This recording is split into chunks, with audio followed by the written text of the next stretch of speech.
The influences are many and varied. In terms of game design, it's partly Plants vs Zombies, partly every RTS game ever, noticeably Company Heroes, which is my real-time strategy game of choice, although I've got addicted to pretty much every RTS game. I played quite a bit of Defence Grid, but that was after I'd started on this game to see what that was like, so it's not really a big influence in that respect. I think of more interest is kind of the attitude, the kind of implied backstory and the sort of fluff around the game, which is, it draws on lots of things. It draws slightly on a Doctor Who episode, the Genesis of the Daleks, and if you forget the Daleks and forget Doctor Who, the kind of backstory to it is that there's these two races that have been fighting a war, and the war's gone on for so long that there's still some people in trenches with gas masks and shotguns, and alongside them there's people with lasers, and I find that very sort of attractive as a kind of backstory and an idea.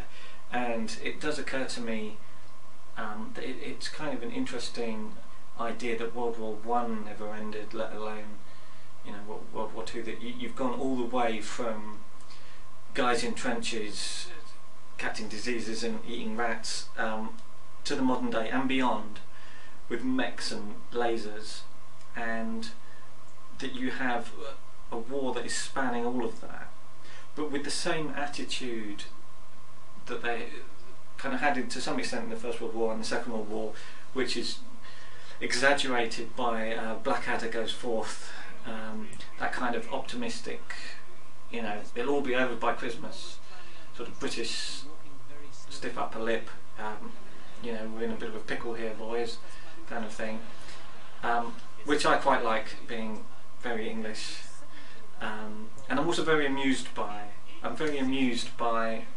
Stephen Fry's General Melchett and Blackadder. I said, how are you? Permission to speak. Oh, absolutely top holes are with a yin and a yang and a yippity-doo. Splendid! I'm massively amused by that, and you know, if there was a market to just do a sort of upper class World War I English general simulator, I'd do that. But there's a big part of that is in the game. It's the idea that you still have the sort of patriotism and you still have the optimism that the war will be over this Christmas, even though we said that 200 years ago. I think combining that with the kind of sort of futility of World War I and lots of people going to their sort of mindless deaths, and I think it works really well with tower defence, because the whole idea of tower defence is absolutely ridiculous, because why are you still walking down this road? There's turrets, you know, what are you doing? It's mad. You're going to march straight into certain death. The motivation for the attackers in tower defence is that you're clearly mental. World War I. You know, the explanation for that is that it's a tower defence game with, you know, Field Marshal Douglas Haig controlling the attackers.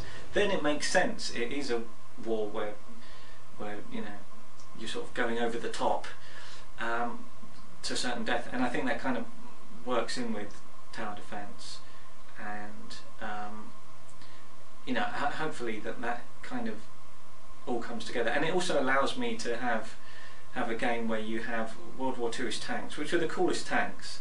I'm a bit obsessed with tanks. I've driven tanks, driven several tanks, and been in all kinds of tanks, old tanks.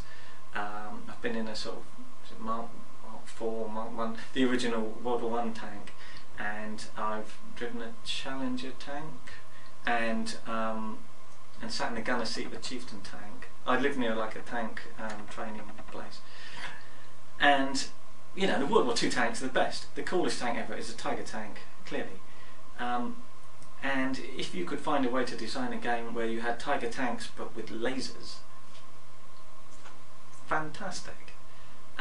That's my assumption, and hopefully people will agree, because I've bet a ridiculous amount of time, effort and money on that fact. So hopefully it works.